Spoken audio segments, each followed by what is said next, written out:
Okay, Instagram people, we're going to go live in a moment. I'm just getting all the cameras ready. This one's going to be No, that's Facebook. This is Instagram. Okay, Instagram. Okay, let's sit back and see if we're both in this. You might want to grab your tea and just put it up on this armrest. Just be careful not to knock it over.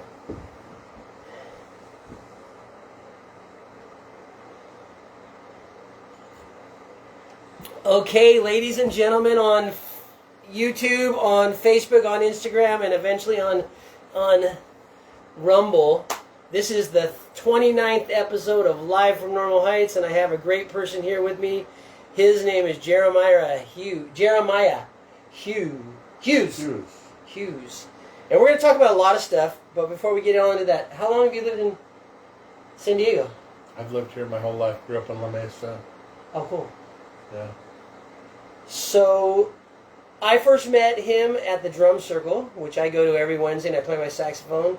And he had a lot of different setups with healing different things. One thing I really loved is your egg. I used to go in that and meditate in it, and that was really cool. I myself have been an energy healer for many years. What made you get into energy healing?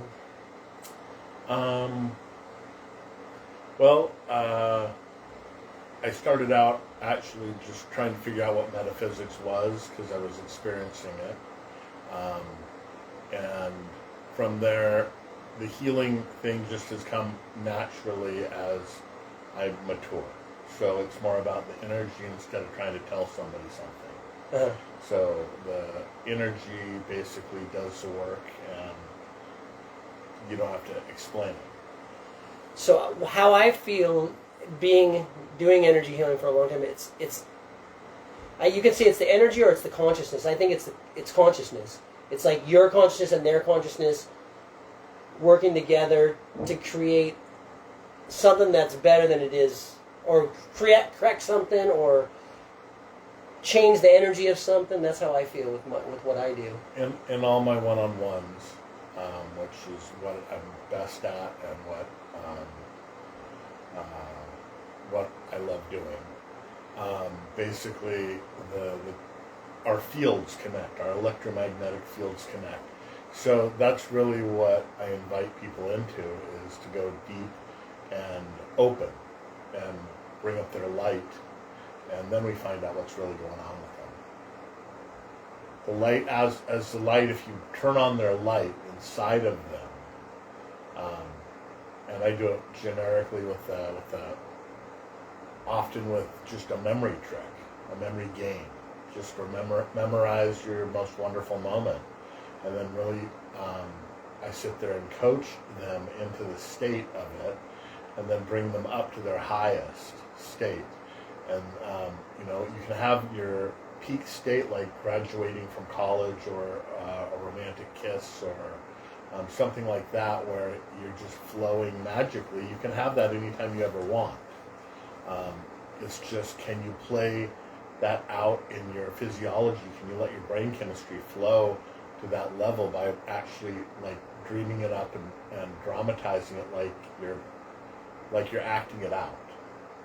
So like a good actor, you can really bring upon the dramatic emotional states, and it's in the emotions that our true power comes from. That's what clears the tissues that are holding all the stuck data, all the consciousness. We're just trying to process everything so linearly these days, and our body is storing all this data, and that's why yoga or anything else helps. It just releases all the data of you getting stuck. If this is a character and you're walking along, and I go boo, so boo, the character jumps, right? Well, what happens in that? Your physiology goes right? Well, now it's processed trauma. Is it going to go back and take care of that gap, or is it going to walk even faster away from it? Well, we can go back into it because we're conscious beings and we can make a choice. We find out what we missed. Is that real? Take care of those issues of the trauma. So there's a lot to unpack there, but that's basically when the character jumps, there's a gap, and what happened there? What happened there? You realize that this process, all this linear thinking, just goes forward. It just moves forward, and it has a natural set pattern to get away from it. And we think that that's normal. Well, that is normal, but we have the ability to be bigger and more wise and not have to take that option. So we can actually go back and work with ourselves. And so all my stuff is somewhere along in that lines. It's getting back to your true core self, dropping into where we're energy and we're exchanging our field. And basically at that point, often, the majority of the time, I'll be able to pick up the energy and prove to you proof that this is a real deal. And I like to get the validation from the other person. So that's my little caveat, my go-to, my guarantee. If I'm working with somebody, I want to have massive experiences multiple times where you know that I'm legitimately picking up on your field and getting it and then reporting it to you after it happened, and you can go, yes, that just happened. Yes, you're getting that. Yes, you're picking that up. And from there, what is that? Well, that's up for you to figure out, right? You can figure out what is going on if somebody can do that. Well, we're all doing that all the time. I'm just good enough at sensing this non-verbal communication. That's energy. It's an energy language. And I'm able to pick it up and feel it. I'm a deep feeler, and I can feel this, and I connect in deeper than most people with the processes that I do, which are all my self-developed processes. Learn from everything else, though. I mean, nothing's new.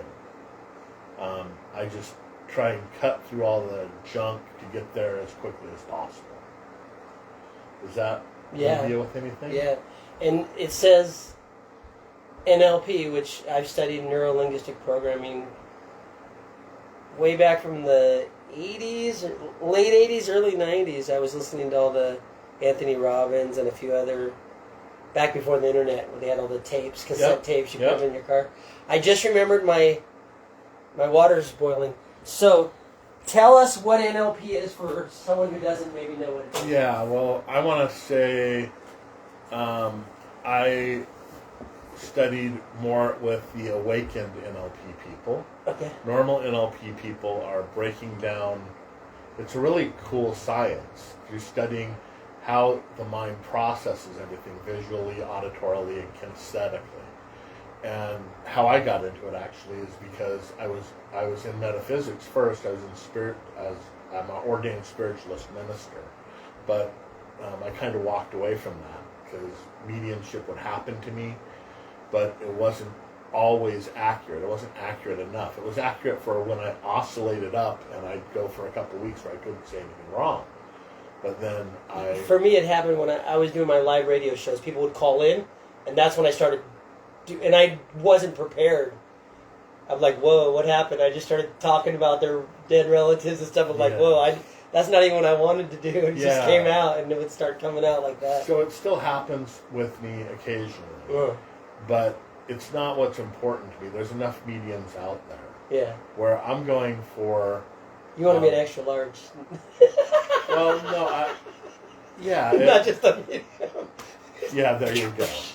Yeah, you got me right there. Well, I'm a double X, right? I'm a triple X, right? Look at this. But NLP, it's a science for understanding how language works in the mind, the patterns of the mind, how linguistics get operate in your mind, and the patterns of them. And then from there, it branches out into how you can use that. And most of the time in this world, it's such a powerful tool that it's used in the darker ways. Not even intentionally. Like for sales, because that's when I was in sales, and that's when they tried to turn it on to me, and how to mirror and match the people to make them feel comfortable. And well, you find out as you're doing that. Hopefully, you find out that as you're playing with all of that there's a huge spiritual component to it. When you play with this in the spiritual domain, this just becomes a better tool to really understand what's going on inside your head. For instance, visual, auditory, kinesthetic mapped onto clairvoyant, clairaudient, and clairsentient. Clairsentient being the kinesthetic, clairvoyant being the visual, clairaudient being the auditory. Yeah. And that's really what got me into it, because I'd already had all these experiences that I couldn't deny in mediumship, and that was my whole thing. I went into that just from being a normal guy drinking beer, growing up, chasing women, that whole thing, and I didn't necessarily want to be anything like going down the metaphysical route, but I had enough experiences that it kept opening me more and more and more. And I'm not, those experiences were actual metaphysical things happening to me. So, and that's without, taking substances or anything like that. I haven't taken substances. I have taken all the substances after I had all these experiences to compare. And that's kicking the door wide open when you take the substances. But it's the natural experiences, we can all have them, and it all happens as you go into yourself and you get more balanced and more mature. That's what I really found out, is through the NLP grew me up. The metaphysics just showed me that these tools were wild, crazy tools, and you can get lost in the adventure of that. And I really wanted to be of this world anyways, and have cups of coffee and talk to people and do it that way. But how it came down was NLP came in after I was, did my spiritualist stuff and walked away from it. And the awakened NLP teachers that I had, which are kind of hard to find, but they're kind of like the guy from Kill Bill, the master who pulls his beard. I forget what that guy's name is. Yeah, I don't remember. But anyways, they're hard lessons, and I would go on these. I'd go to their seminars, and they were more like, it was more like a mystery school. I would go there and have conscious awakenings, and then have to work through all of my crap the whole entire time. And they were sitting there orchestrating all of it, and orchestrating everybody going through their own crap. And it was just unreal to me that there were people at this level of awakeness that are sitting there like a master watching, like a wizard looking over his land in a little oracle, and watching all the people in his crew have these little different awakenings, and you can orchestrate all of them to have huge breakthroughs. This is so that's where I leaned in hard and studied with Jerry Stocking was one of my. Jerry Stocking. Yeah, I don't necessarily recommend his stuff unless you're going to go deep and really face your stuff, because he's hard to listen to. But if you understand that what he's after is he's just going to pierce you as many different ways as possible for you to see yourself. And then that is just you unfolding, and it's difficult. This human experience is so freaking difficult. What is it to be here? What is it to relate to other people? We're never not working on that. Never. Yeah. So, at what point, or were you religious growing up? My father was my father was a born again Christian. Okay. My stepfather who did more raising to me, was just kind of a wild, fun, almost brother to me. That's cool. Older brother, you know. Thank God for him, because the evangelical nature of my father, he was crazy as an evangelical, and you know, he also glowed. He also would glow from being so sincerely in his Bible study that he would come out of it and he would be. Oh, I'm not in it. I thought you weren't in it. So he basically was. He was really into it, huh? Yeah, he was into it, and he was connecting to Creator. Creator doesn't care. As long as you connect to Creator sincerely, you can, you know, it'll unfold whatever whacked out path you're going to walk down for yourself. You're just every individual is just walking up and touching everything they can and making up their own experience. So that's your own religion as you walk through your spirituality. There's no one person having the same religious experience. The evangelical movements are just kind of hypnotically preaching mumbo jumbo for the most part. You know, auditory hooks that keep you away from, you know, logic, and gets you into faith as a bypass. You know, with the auditory delivery that just, you know, it's in the Word, so therefore we're all right. You know, while Creator also, I pray to the same Creator that all our ancestors prayed to, right? And that's how I cut out the middleman. And there's a metaphysical experience that happens when you pray directly to that, and it doesn't care. It's like the honey badger.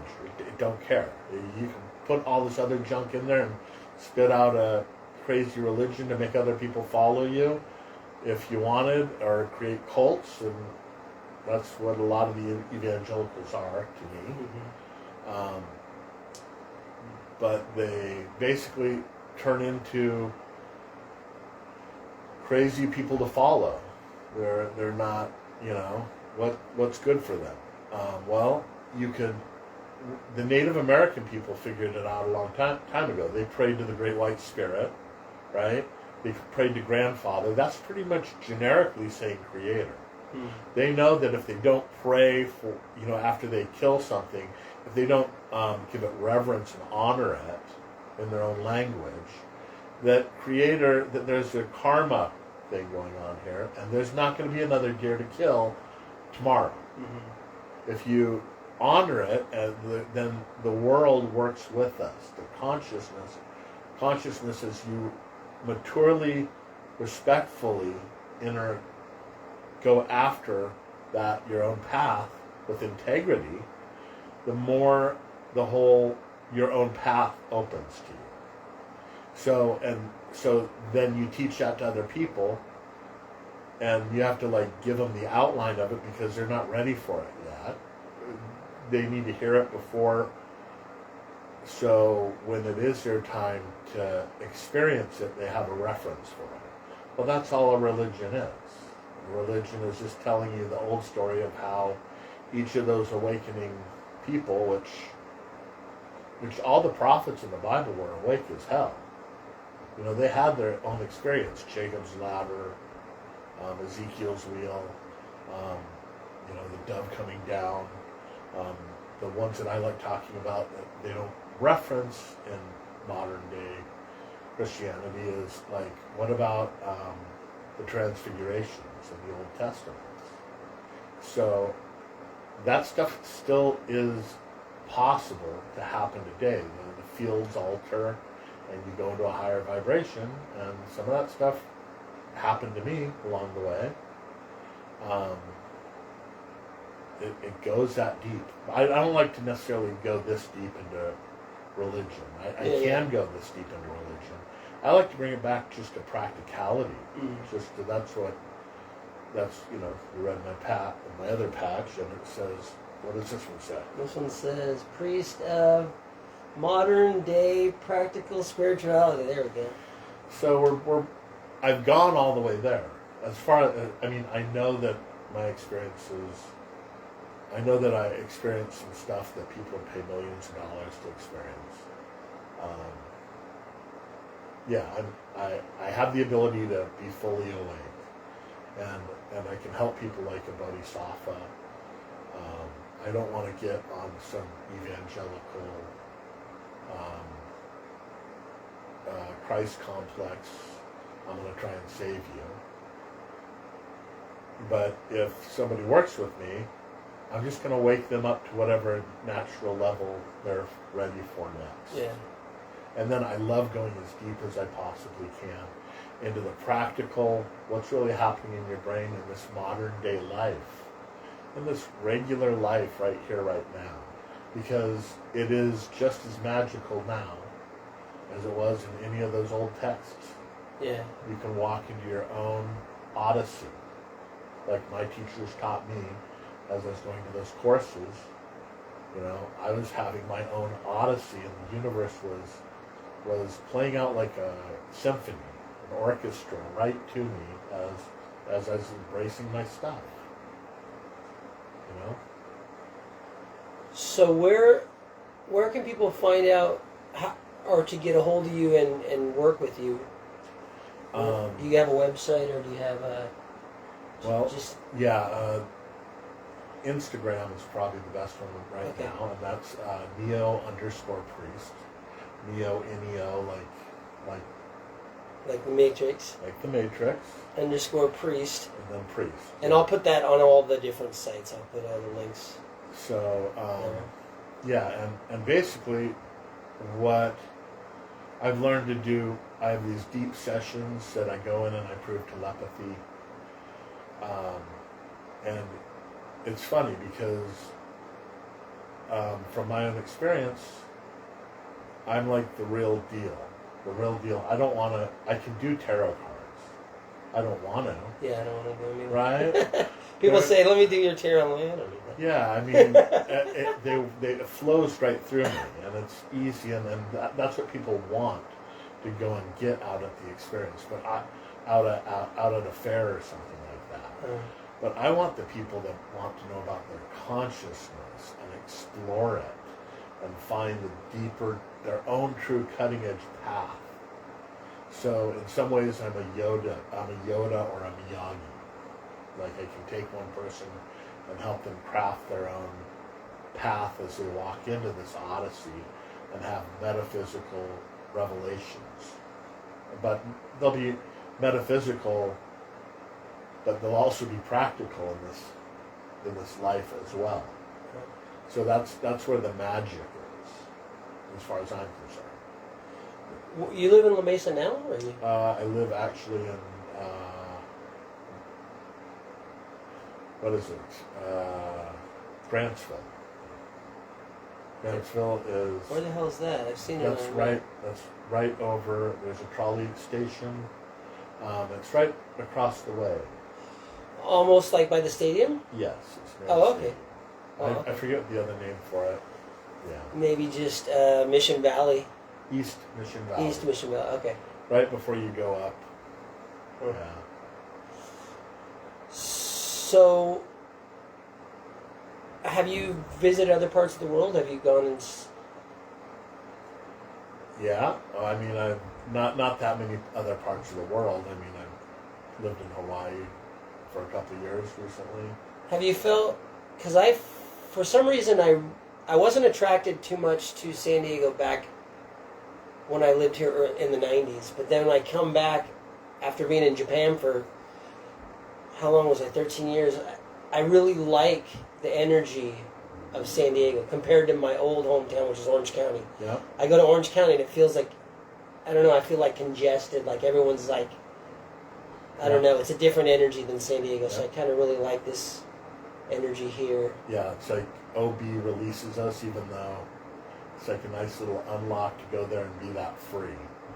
Everybody's so colorful, and you know you have to deal with a little bit of the grr, the dirge. But if you can manage to get past all that, it's such a magical little opening that I don't know that I'd rather live here and be like this than even chasing a whole bunch of festivals.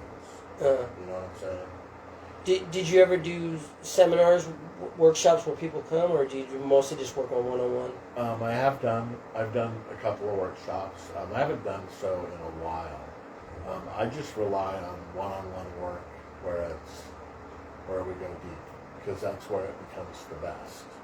Do you want to kind of demonstrate for the people, like maybe I can bring you one of my issues and we can kind of work on it a little bit, or? It's up to you. Okay, so I just feel like ever since the pandemic started, I went on sabbatical because I had a lot of clients.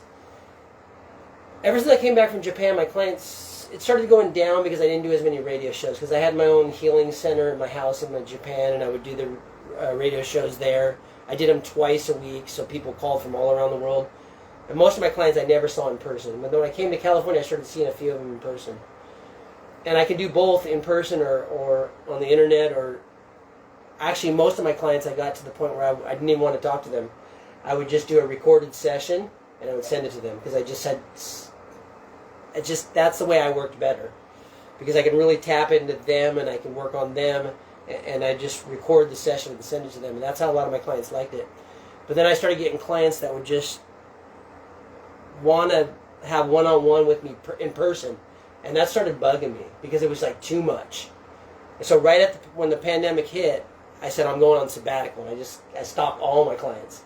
One of them, that specially, like, he wanted to work with me almost every other day, and I'm like, I can't do that. I do like once a week or twice a month. I do on a client. I don't want to work on them every other day. And this guy wanted me every holiday, he would freak out, like, oh my God, it's Thanksgiving. I need to work right now. I'm like, no, it's Thanksgiving. I'm going to my parents. There's a weird balance between working with people, where there's, you get into those. It's almost coaching. It is. It's conscious coaching. And you can get into these relationships where, what is the reciprocity? Where is the real? How much value are you getting out of me? And who's getting more? Mm-hmm. And that really needs to be a conscious conversation the whole entire time that you're ever working with someone. Yeah. For me, how I like to work is I will do Signal, and I call it the Jeramiah Unlimited program, where you can leave as many auditory messages as you want, and then I will pick up what you're saying, and then I'll get back to you when I can.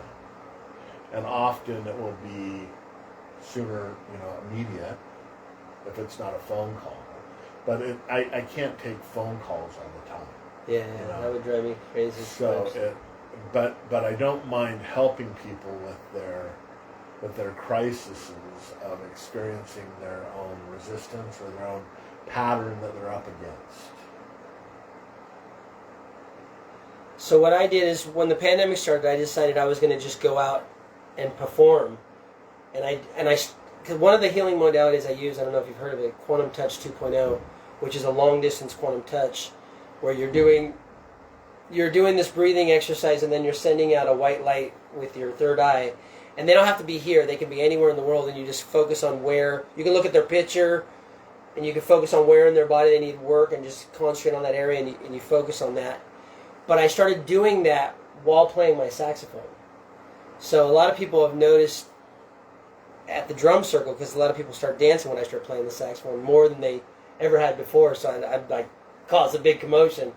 And some people didn't like that, and some people did like that. But I found I can direct that energy and pick up whatever's issues they're having, and I would just do it for free. So that's what I went on sabbatical, and I decided I was just going to work on people, not charge people anymore, because I was making enough money in another job I'm doing where I didn't need to work anymore at the healing.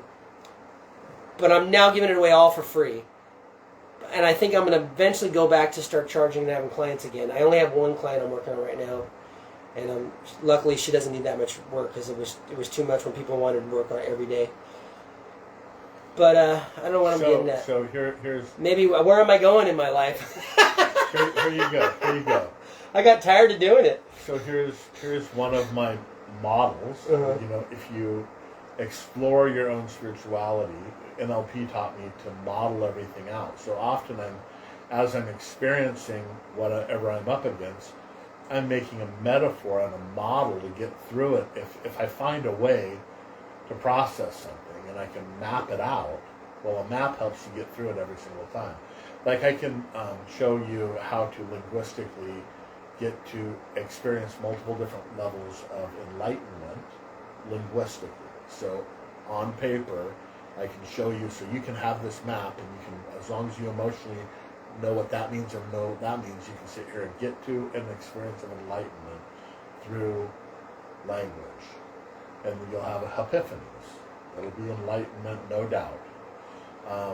Then I can do the telepathy thing where you show me that I'm picking up your field.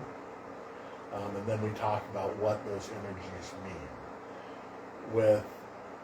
I'm saying all this because what you were saying, you need conscious conversations with all of your clients.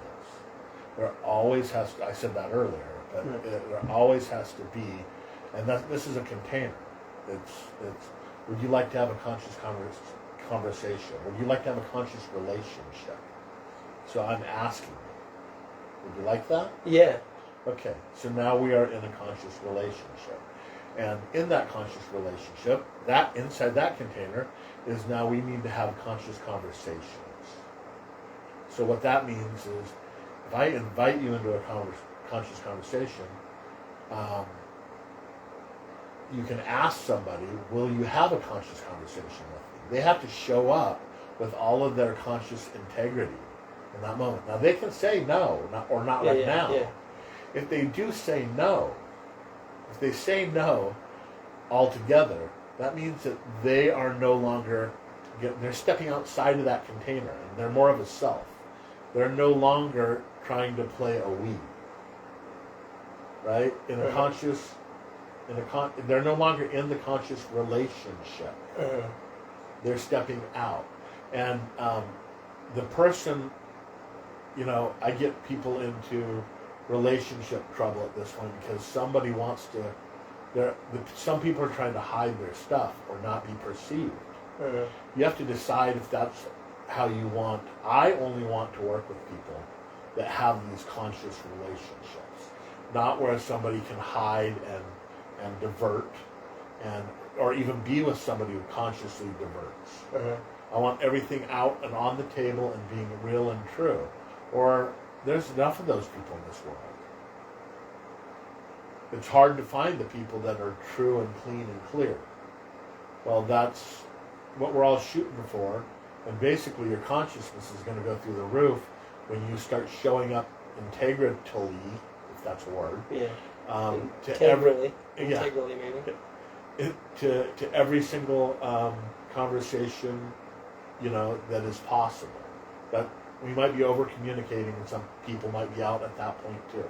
They're like, no, that's too much for me. But those people, once again, often are hiding something or diverting. So that's where, if I'm coaching somebody in their own relationship to have a conscious relationship with somebody else and they're diverting, I'm going to heavily lean them into why. I'm not going to tell them to get rid of that person, but they might come to that. They might come to, it might be a family member that you can't get rid of, but that doesn't mean, that means have less conscious attention for them. Don't take on their crap. They're not showing up in integrity. If it is somebody like a partner that you're trying to live with in life, really measure it out. Measure it out and go, man, do I really want this? Yeah. Do I really need this? Find out if you're living up to this caliber of showing up to your people in your life. It goes both ways. Yeah. So that's what I'm offering to you is your relationships to whoever you want to work with. You have a reciprocity index inside of yourself that you said was wounded. It was just, they wanted me just too much, and I told them I can't work with them that much, and that drove me to just quit all my clients. And watch. And so if I take you back there, and I say, instead of making that dramatic cutoff, let's explore communication to where you can come to them in a conscious conversation in a balanced way instead of running, and see how many of them will show up to taking less or paying more. Yeah, that's what I kept doing, just charging more. Yeah. That's what and doing shorter times. Yes. And this person would, I was trying to get rid of the person by charging more. Well, here's the thing. You kept paying it. Here's the thing. Yeah, so then you need to have another kind of conscious conversation. It's like, I've done enough work on him. That's what I said. I've done enough. And actually, it worked, because I finally talked to him after 2 years break, and I said, so how's everything going again? And he's like, I finally talked to my mom. I'm like, he didn't want to have anything to do with his mom. And I kept saying, you need to talk to your mom. I kept saying that, and he's like, no, I fucking hate my mom. I don't want anything to do with her. I want to get her out of my life. And then finally, I just I can't have your. I'm like, I'm being your mom now. Yep, and you need to have these breaks. And I got away, and it took 2 years, and he seems like he's doing a lot better now. So knowing that you need these breaks is huge. Yeah. So like you took a break too. Mm. The break probably was too long. You also are your communication about it was maybe that you also didn't want that long of a break from the whole thing. The fear scared you away from reopening to it. You were leaning back in now. You want more. You want more of this, but you don't want it like that. Yeah, I don't want to have a client that just needs me every day, all the time. So you just need to have pure communication, conscious communication, talking about everything. Don't be afraid to talk about anything that, any of that coming up. So you know where you're at in the relationship. All my clients are basically friends of mine. I mean, they become friends of mine. And that's a weird thing, and people say you shouldn't do that. But this is too intimate and close of the work. Yeah. And we just have to have conscious communication around all of it. And we have to admit when they're coming to me as a resource for that. So there'll be times where I am leading them to their awakened next chunk of what they need to process. And there'll be times where, hey, we're just buddies. We're just friends. You need to go have some more experiences. Take what you've learned here and go have some experiences and come back. So let's go off on another thing. You just no longer bring your egg to the beach, but do you still have your egg? Did you create that, or was that your? So I wrote a book, The Law of Propulsion. Okay. That was 2012. I had a download, and that's one of my conscious processes that I do when I do the session inside my egg, it's basically the metaphor of time machine. Some of my students have called my process a time machine because it heals the past and creates the most optimal future. Mm-hmm. When you emotionally process everything and get rid of the gunk that's in your way, that is bringing the future more clearly to you faster. And when you're getting rid of the trauma from the past, the little guy, you're getting rid of all that, right? So now you can walk along without any problem. Then it's no longer haunting you.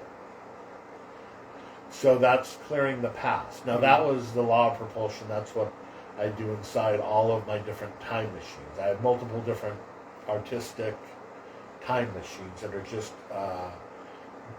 being an artist too, I wanted to captivate people's eyes and attention because they have to come over to me. They have to go, what is this guy? Yeah.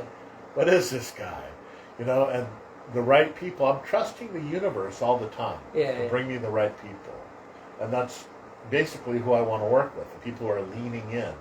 and that are ready yeah, to move yeah. forward. And sometimes and you can be a catalyst. And sometimes, because I'm not doing tarot, and that's the most easy offer that brings in everybody. Yeah. I have to be colorful Uh-huh. and capture your attention. And then when you get close and talk to me, something might go off inside your head, and you go, oh, this guy's got it. He's got something for me. Then we have to find out what that is. So that's what the egg is. I still have them and other time machines. Okay. So I do multiple different time machines. I have the egg that's the glowing, burning. It's burning inside. It's an egg on the outside. It's a 70s chair just painted. And then I have another one that I have a couple other egg chairs. I have a clear egg chair that has angel wings on the back. I have a couple of bikes that are like kind of Burning Man bikes. Okay. The one has like a laser dish on the top. They're just playful little artistic things to make you go, what the heck is this guy about? But when I sat in that egg that you have, I felt really like just intense energy. Well, we did a little bit of work there, and those nights there's a lot of people processing a lot of stuff right there. Yeah. A lot of people processed a lot of stuff inside those eggs. I've had people drop their worst traumas in their whole entire life. I've had multiple people say, I don't need to go to my psychotherapist anymore because I did one session with you. And they've been going to their psychotherapist for their whole life. They're like, I'm just coming to you. I had a client, he was like 90 years old in Tokyo, and I had never met him, but he would send me this list of all the things he wanted to work on. And I would work on them, and I'd send him the audio, and we did this for a few months. And I go, so how's everything going? He goes, I went back online, and he did blogs, all kinds of blogs, and he edited them all because he said they were so negative. And he just became like super positive, and he was like 90 years old. Well, what they say, 90% of your feedback online is haters, right? So don't take any of the hate. Yeah, I've noticed that on YouTube and everywhere. Let the hate come. Let them live with their hate. The only time it sucks is when it's like it's like Instagram and Facebook, and they just delete all your accounts and don't tell you why. That's what happened to me. At about episode 26 of this show, they just took off. So I haven't done many shows since then, just because I've kind of been like starting all over, because I had 0 people. I'm starting up a new Instagram, new Facebook, and that's where I had tons of followers. So it's kind of. Was it guidelines? You did something outside They the didn't guidelines? they didn't say. They just said you violated a policy. We won't tell you what it is, and I didn't have any time to review nothing. They didn't tell me what it was. Deleted all my accounts, and that's where I had as many followers as you could have on Facebook, and that's where I would go live, and like I would have people commenting. Now no one knows me, so I changed my name because I got on Facebook under another name. So because I don't want them to take my accounts off again. So I'm using an elongated name of my name on that site. Yep, That's the only time it sucks. But maybe it was because during the whole... I started this talk show in my living room right when the pandemic started. And that's because I couldn't... This home I had in almost exact same apartment in Normal Heights, and it was my district meeting. We chant here. This is my Buddhist altar. We had like 20 people come over and chant regularly and have Buddhist meetings. And then they said, we can't have those anymore. I'm like... I would go crazy without, people coming to my house regularly. So I started having these shows, and no one wore masks, because I would meet the people performing on the beach or performing someplace, and I would invite them, singer-songwriters, rappers, artists, every imaginable I've had on the show, healers. I've had a couple other healers. But that's probably what got us kicked off, because we never wore masks, we never social distance, and we just act like there was no pandemic going on. Yeah, I was involved in multiple communities of radical, let's not let's not wear the mask during the pandemic. I know that was my favorite thing at that point, was just. Did you catch it during? I caught it during the which wave? The same one Joe Rogan got it, and most of my friends are podcasters got it. I caught it before it came out. I caught the Delta. Oh, okay. I caught it like when they were first reporting the first one. Oh, okay. You I already had it, and it was already done. Did you know the symptoms are almost identical, or are identical to cobra bites?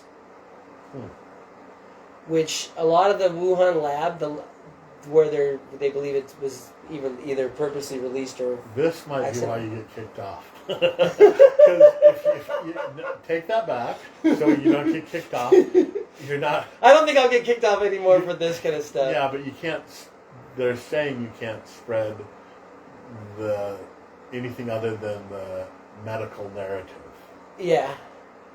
And I mean, I didn't. I believe in free speech, and I didn't buy the medical narrative either. Yeah. But it is true that people do get sick from it, and that some people lost a lot of, Yeah, a lot of people died. Yeah, it doesn't look like they're giving us the real truth. Yeah, definitely not. Yeah, no, it's fake and bake.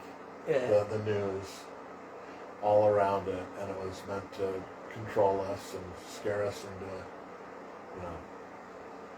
Yeah, so the week I got it, I was letting like 6 or 7 people play my saxophone at the drum circle, and I remember right when the worst part of the shutdown, I was at one of the beaches, and the girl goes, "You want to suck my lollipop?" And I sucked her lollipop, and she came back to me. I'm like, it felt so cool because everyone was social distancing, right? We were like, fuck that shit, we're gonna suck each other's lollipop, But I never got it during all those things. I got it after just 6 or 7 days of parties, one after another. That's what I was like. My body was like ready to die. To be an edger, I will say this. This is how aggressive I was. Mm-hmm. I was in a community, a cuddle party community. Oh, okay. So we were aggressive, and we were having cuddle parties of 30 or more people.